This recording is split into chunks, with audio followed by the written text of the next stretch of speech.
അസ്സലാമു അലൈക്കും. എല്ലാവർക്കും എൻ്റെ പുതിയ വീഡിയോയിലേക്ക് സ്വാഗതം. ഇന്ന് ഞാനിവിടെ വന്നിരിക്കുന്നത് വളരെ മനോഹരമായൊരു വാൾ ഹാങ്ങിങ് ഉണ്ടാക്കുന്നത് എങ്ങനെയാണെന്ന് നിങ്ങളെ കാണിച്ചു തരാൻ വേണ്ടിയിട്ടാണ്. അപ്പോൾ വീഡിയോയിലേക്ക് പോകുന്നതിന് മുമ്പായി നിങ്ങൾ ആദ്യമായിട്ടാണ് എൻ്റെ ചാനൽ കാണുന്നതെങ്കിൽ ഒന്ന് സബ്സ്ക്രൈബ് ചെയ്തേക്കണേ. ആ പൂ പോലെ ഉണ്ടാക്കിയെടുക്കുന്നതിന് വേണ്ടി ഞാനിപ്പോൾ ഇവിടെ ഒരു വൈറ്റ് പേപ്പർ എടുത്തിട്ടുണ്ട്. ആദ്യം ഞാൻ ഇതിൽ വരച്ച് കാണിക്കാം. അപ്പം വൈറ്റ് പേപ്പർ എടുത്തിട്ട് അത് രണ്ടായി ഒന്ന് മടക്കണം. എന്നിട്ട് അതിൻ്റെ ഈ മുകൾ ഭാഗത്ത് അറ്റത്ത് നിന്നും താഴേക്ക് ഒരു ചെറിയൊരു വളച്ചൊന്ന് വരച്ചു കൊടുക്കണം. അപ്പം ഞാൻ ഈ ഇതിൽ കാണിക്കുന്നത് പോലെ ഒന്ന് ചെരിച്ച് വരച്ചു കൊടുക്കണം. എന്നിട്ട് നമുക്കതൊന്ന് കട്ട് ചെയ്തെടുക്കാം.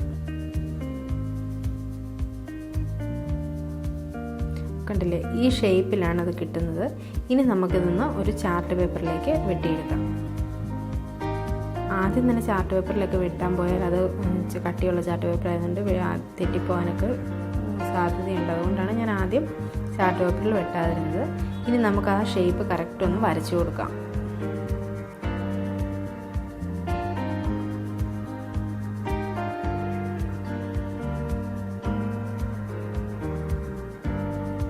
ഷേപ്പ് ഒന്ന് വരച്ചു കൊടുത്തിട്ട് നമുക്കിനി അത് ആ കറക്റ്റ് വരച്ചു കൊടുത്ത് അതിലേക്കൂടി തന്നെ നമുക്കൊന്ന് വെട്ടിയെടുക്കാം.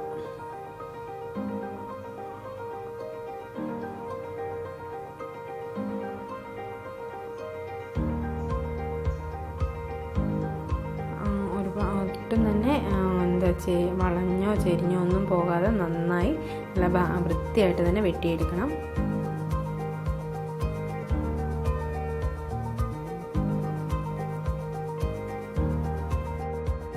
ഇതിപ്പോൾ ഞാനിവിടെ വെട്ടിയെടുത്ത് വെച്ചിട്ടുണ്ട്. ഇതുപോലെ ഒരു 10 പീസെങ്കിലും വേണം. പിന്നെ അതിൻ്റെ ആ തൂങ്ങിക്കിടക്കുന്ന അലുക്കൊക്കെ വരുന്ന ഭാഗത്തിന് എത്രത്തോളം ആണോ നമുക്കത് കൂടുതലായിട്ട് ഇടുന്നുണ്ടെങ്കിൽ അത് കൂടുതലായിട്ട് ചെയ്ത് കൊടുക്കണം. അപ്പം ഞാനിവിടെ ഇങ്ങനെ കുറച്ച് പീസ് വെട്ടിയെടുത്ത് വെച്ചിട്ടുണ്ട്. പിന്നെ നമ്മൾ അതിൻ്റെ ഉള്ളിൽ വെക്കാൻ വേണ്ടിയിട്ട് അതിൻ്റെ ചെറിയ പീസുകളാണ് വെട്ടിയെടുക്കേണ്ടത്. അതിപ്പം ഞാനിവിടെ ഒരു മഞ്ഞ കളർ ചാർട്ട് പേപ്പർ എടുത്ത് വെട്ടി വെച്ചിട്ടുണ്ട്. കണ്ടില്ലേ, ഈ ഒരു ഷേപ്പിലാണ് നമുക്കത് ചെയ്തെടുക്കേണ്ടത്. ഞാനിവിടെ ഇതിന് വേണ്ടി പീസുകളെല്ലാം വെട്ടിയെടുത്ത് വെച്ചിട്ടുണ്ട്. നമ്മൾ എത്രത്തോളം വലുതാണോ ഉണ്ടാക്കുന്നത് അതിനനുസരിച്ച് വേണം പീസുകൾ വെട്ടിയെടുക്കാൻ. ഇപ്പം ഈ ഒരു ഷേപ്പിലാണ് അതിരിക്കുന്നത്. നമുക്കതിൻ്റെ നടുവിലേക്കായി ഈ ചെറുതായി വെട്ടിയെടുത്തിട്ടുള്ള പീസുകളെല്ലാം നമുക്ക് ഒട്ടിച്ചു കൊടുക്കണം. അപ്പോൾ അതിനായിട്ട് ആ ചെറിയ പീസിലേക്ക് കുറച്ച് ഗ്ലൂ അപ്ലൈ ചെയ്ത് കൊടുക്കാം.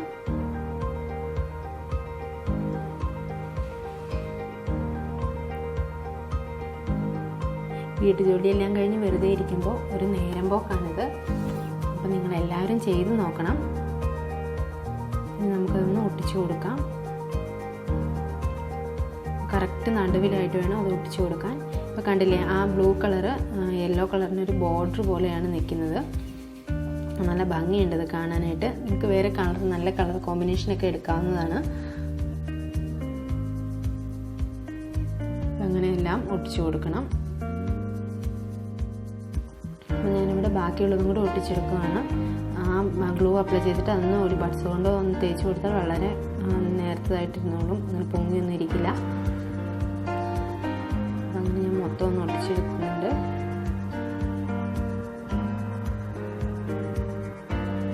കണ്ടില്ലേ, നല്ല മനോഹരമായ ഒരു ബോർഡർ പോലെയാണ് ഇത് വന്നിരിക്കുന്നത്. നല്ല ഭംഗിയുണ്ട് ഇത് കാണാൻ. ഞാനിവിടെ എല്ലാം ഒട്ടിച്ച് വെച്ചിട്ടുണ്ട്.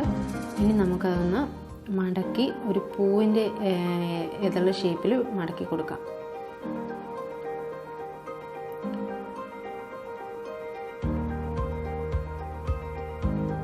ഈ ഒരു ഷേപ്പിലാണ് അത് മടക്കി ഒട്ടിച്ചു കൊടുക്കേണ്ടത്. ഇത് ഗ്ലൂ ഗൺ കൊണ്ട് ഒട്ടിച്ചാൽ പെട്ടെന്ന് തന്നെ ഒട്ടിക്കിട്ടും. ഇതിപ്പോൾ ഞാൻ ചാർട്ട് പേപ്പർ കട്ടിയുള്ളത് കാരണം അത് ഒട്ടാൻ കുറച്ച് താമസമുണ്ട്. അത് ശരിക്കും പെട്ടെന്ന് തന്നെ ഒട്ടിക്കിട്ടുന്നില്ല. കണ്ടില്ലേ, വിട്ടു പോകുന്നത്. അപ്പം നിങ്ങൾ കയ്യിൽ ഗ്ലൂ ഗൺ ഉണ്ടെങ്കിൽ അതുകൊണ്ട് ഒട്ടിക്കുന്നതായിരിക്കും നല്ലത്.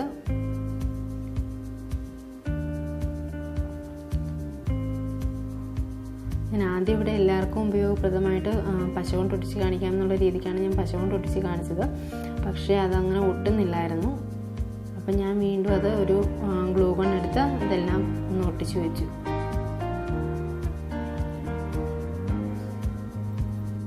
എല്ലാം തന്നെ ഞാൻ ഒട്ടിച്ചെടുത്ത് വെച്ചിട്ടുണ്ട്. ഇനി നമുക്കതൊരു റൗണ്ട് ഷേപ്പിലേക്ക് ഒട്ടിച്ചു കൊടുക്കണം. അപ്പോൾ അതിനായി ഞാനിവിടെ ഒരു പഴയ ബേസ്ബോർഡ് പെട്ടിയുടെ വെട്ടിയെടുത്തത്. എന്നിട്ട് ഞാൻ അതിൻ്റെ രണ്ട് സൈഡിലും വൈറ്റ് കളർ പേപ്പർ ഒട്ടിച്ചു കൊടുത്തു. ഇനി നമുക്ക് അതിൻ്റെ കറക്റ്റ് നടുക്ക് ഭാഗത്ത് നിന്നും ഒട്ടിച്ചു തുടങ്ങാം.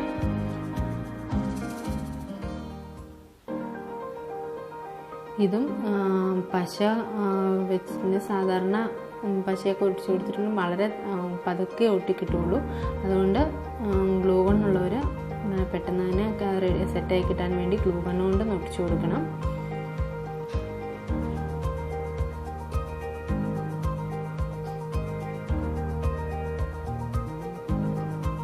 അങ്ങനെ ഓരോന്നായി നമുക്കത് ഒട്ടിച്ചു കൊടുക്കാം.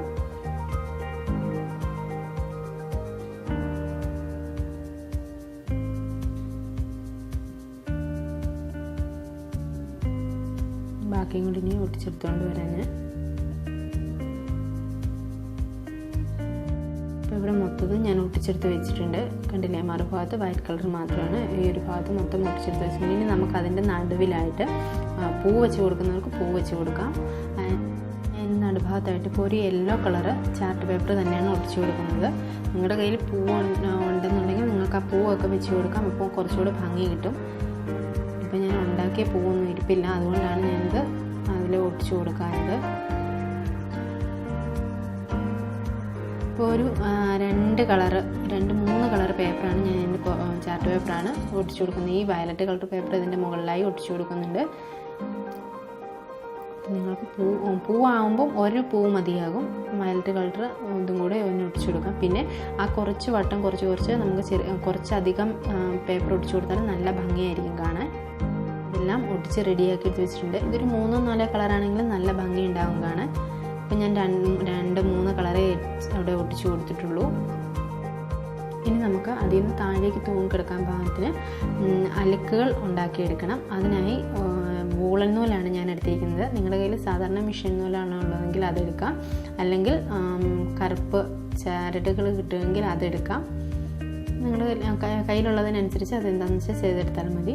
ഇനി ഞാൻ അതിലൊരു കെട്ടിട്ട് കൊടുത്ത് അതിലൊരു മുത്ത് കോർത്ത് കൊടുക്കുന്നുണ്ട്. അതിലേക്ക് നമ്മൾ നേരത്തെ ഉണ്ടാക്കി വെച്ച ആ കോൺ ഷേപ്പിലുള്ള ഇതൊന്ന് ഒരെണ്ണം ഇട്ട് കൊടുക്കണം.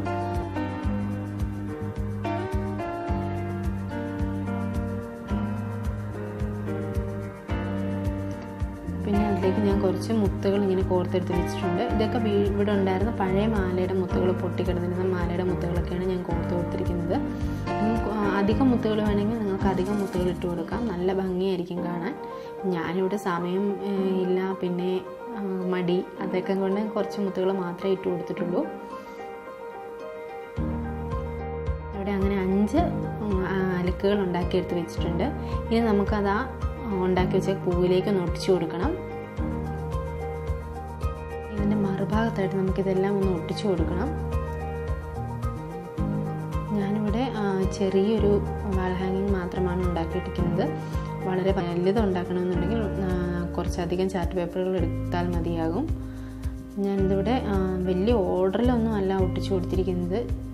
താഴേക്ക് ഇങ്ങനെ തൂങ്ങിക്കിടക്കുമ്പോൾ കാണാനൊരു ഭംഗി, ആ ഒരു വിധത്തിലാണ് ഞാൻ ഒട്ടിച്ചു കൊടുത്തിരിക്കുന്നത്.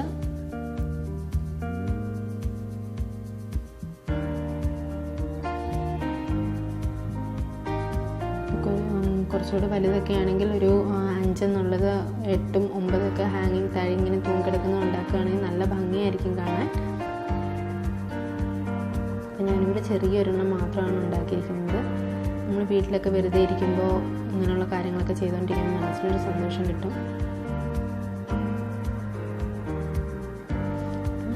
ഇതെല്ലാം നമുക്ക് ഒട്ടിച്ചെടുക്കാം. അതിലേക്ക് പറഞ്ഞു പോകാൻ വിധം നമുക്ക് ഒട്ടിച്ചെടുക്കണം. ഞാനിവിടെ ഇതെല്ലാം ഒട്ടിച്ച് റെഡിയാക്കി എടുത്ത് വെച്ചിട്ടുണ്ട്. അതിൻ്റെ ബാക്ക് വശത്തായിട്ട് ഈ നൂലൊക്കെ കാണാതിരിക്കാൻ വേണ്ടി എൻ്റെ പുറത്തോട്ട് പേപ്പർ ഒട്ടിച്ചു കൊടുക്കണം. ഞാനതിപ്പം വീഡിയോയിൽ കാണിക്കുന്നില്ല. പിന്നെ നമുക്ക് ഭിത്തിയിലൊക്കെ തൂക്കിയിടാൻ പാകത്തിന് ഒരു ഹാങ്ങിങ് ഉണ്ടാക്കി കൊടുത്തിട്ടുണ്ട്. അത് ഒരു സാറ്റൻ റിബൺ കൊണ്ടാണ് ഉണ്ടാക്കി കൊടുത്തിരിക്കുന്നത്. നിങ്ങളുടെ കയ്യിൽ ഇതേ നൂല് തന്നെ ഉള്ളൂ എങ്കിൽ അതുകൊണ്ട് ഉണ്ടാക്കി കൊടുക്കാം. ഇപ്പോൾ കണ്ടില്ലേ, വളരെ മനോഹരമായ ഒരു വാൾ ഹാങ്ങിങ് ആണ് ഇവിടെ റെഡിയായിരിക്കുന്നത്. അധികം സമയമൊന്നും എടുത്തില്ല. ഇപ്പം ഞാൻ ചാർട്ട് പേപ്പർ മാത്രമാണ് പുറത്തുനിന്ന് വാങ്ങിയത്. പിന്നെ ഈ ഒരു ചാർട്ട് പേപ്പർ കൊണ്ട് വേറെ നമുക്ക് പൂക്കളും അങ്ങനെ പല ഡെക്കറേഷൻ സാധനങ്ങളൊക്കെ ഉണ്ടാക്കാൻ പറ്റും. ഒരു ചാർട്ട് പേപ്പർ ആവശ്യമില്ല നമുക്ക്. അത് മാത്രമല്ല, വലുതാണ് ഉണ്ടാക്കുന്നതിൽ കുറച്ചുകൂടി നല്ല ഭംഗിയായിരിക്കും. അപ്പോൾ ഞാൻ ഇതിലേക്ക് കോർത്ത് കൊടുത്തിരിക്കുന്ന മുത്തുകളെല്ലാം പഴയ മാലയുടെ മുത്തുകളാണ്. അപ്പോൾ നിങ്ങൾക്കെല്ലാവർക്കും എൻ്റെ ഈ വീഡിയോ ഇഷ്ടപ്പെട്ടുവെങ്കിൽ ആദ്യം ലൈക്ക് ചെയ്യുക, പിന്നെ നിങ്ങളുടെ കൂട്ടുകാർക്കും ബന്ധുക്കൾക്കും ഒക്കെ ഒന്ന് ഷെയർ ചെയ്ത് കൊടുക്കുക. പിന്നെ നിങ്ങളുടെ അഭിപ്രായങ്ങളെല്ലാം കമൻറ്റ് ബോക്സിലൂടെ അറിയിക്കണം. അത് മാത്രമല്ല, നിങ്ങൾക്ക് എൻ്റെ ഈ വീഡിയോയിൽ എന്തെങ്കിലും പോരായ്മകളുണ്ടെങ്കിൽ അതും നിങ്ങൾ എന്നെ അറിയിക്കണം. അപ്പോൾ നിങ്ങൾക്ക് എല്ലാവർക്കും എൻ്റെ ഈ വീഡിയോ ഇഷ്ടപ്പെട്ടു എന്ന് ഞാൻ വിചാരിക്കുന്നു. നിങ്ങൾ സബ്സ്ക്രൈബ് ചെയ്യാതെയാണ് ഇത് കാണുന്നതെങ്കിൽ ഒന്ന് സബ്സ്ക്രൈബ് ചെയ്യണേ. അപ്പോൾ ഇൻഷാ അല്ലാഹ് ഇനി അടുത്ത വീഡിയോയുമായി വീണ്ടും കാണുന്നതുവരെ എല്ലാവർക്കും അസ്സലാമു അലൈക്കും.